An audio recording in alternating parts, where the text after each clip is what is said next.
कहा कि संन्यास आश्रम का परित्याग करने वाला अरुण पतिति पिशाच बनता है, जल की चोरी करने पर चातक बनता है, मछली बनता है, और पुस्तक की चोरी करने पर भी पुस्तक की चोरी करने वाला जन्मांध होता है, अर्थात वो कभी अगले जन्म में किताब पढ़ ही नहीं पाएगा, क्योंकि पुस्तक की चोरी कर ली। इससे ग्रंथों की चोरी भी नहीं करनी चाहिए।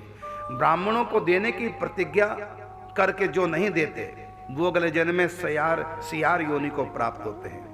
झूठी निंदा करने वाले लोग, एक तो होती है सच्ची निंदा करने वाला व्यक्ति की सच्ची बात कही, वो भी पाप है, लेकिन जो झूठ ही निंदा करता है, जो अवगुण उसमें है नहीं, फिर भी झूठी निंदा करता, जो अवगुण है नहीं फिर भी लोगों की नजरों से गिराने के लिए झूठ मूठ में बातें बनाकर किसी की नजरों से गिराना चाहता है, जो व्यक्ति झूठी निंदा करता है वो नरक भोगने के बाद अगले जन्म में बनता है कछुआ। ये जितने कछुए हैं ना, ये सब झूठी निंदा करने वाले थे। तुमको भी कछुआ बनना है तो कर लो। मुझको लगता है कि थोड़े दिनों के बाद कछुओं की संख्या बढ़ेगी क्योंकि लोग मरेंगे महाविध्वंस में, जीव जंतु ही बढ़ेंगे, कछुए बढ़ेंगे। झूठी निंदा करने वाले लोग कछुए की योनि को प्राप्त होते हैं।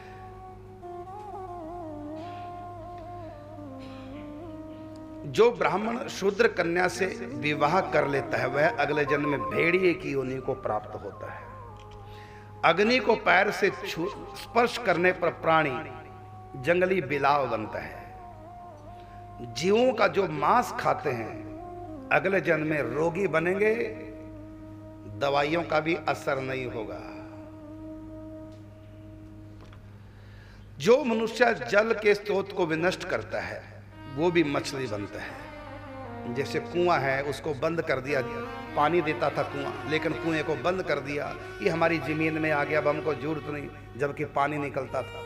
हाँ, यदि कुएं से पानी निकलना बंद हो जाए अलग बात है। ऐसे जल के स्रोत को जो नष्ट कर देता है, पानी है उसमें मछलियां होती हैं, गाय भैंसे बकरियां पानी पीती हैं, हमने उसमें मिट्टी डाल करके उसको बंद कर दिया, खेती करने लग गए। इस प्रकार जल के स्रोत को जो समाप्त करता है वो अगले जन्म में मछली बनता है।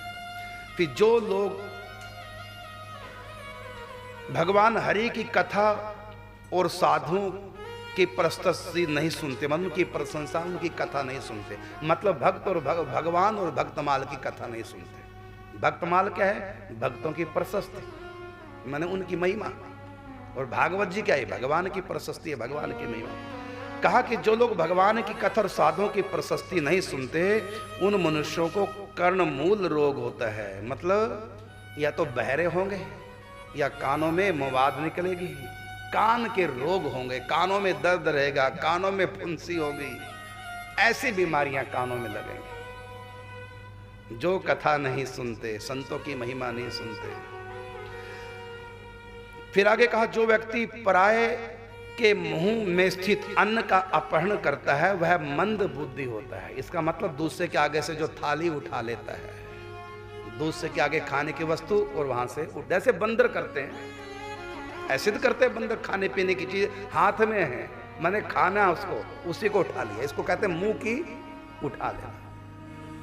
तो अगले जन्म में मंद बुद्धि होता है। जो देव पूजन में प्रयुक्त होने वाले पात्र आदि उपकरणों का अपहरण करता है उसे भी गले का कंठ का रोग होता है। जो चोरी करता है ना घरों में, तो ठाकुर जी के पात्र उनको भी साथ में चुरा लिया, भगवान को भी नहीं छोड़ा, ये सब अगले जन्म में कंठ के रोगी होंगे।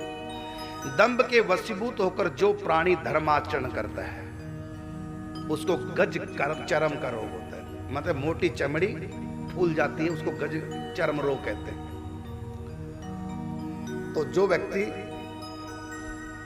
दंभी है, नाटक करता है, धर्मात्म है नहीं, धर्म कर्म करने का केवल नाटक करता है, लोगों से पूजा प्राप्त करने के लिए, सम्मान प्राप्त करने के लिए, तो अगले जन्म में गज चर्म रोग उसको होता है। विश्वासघाती मनुष्य के शरीर में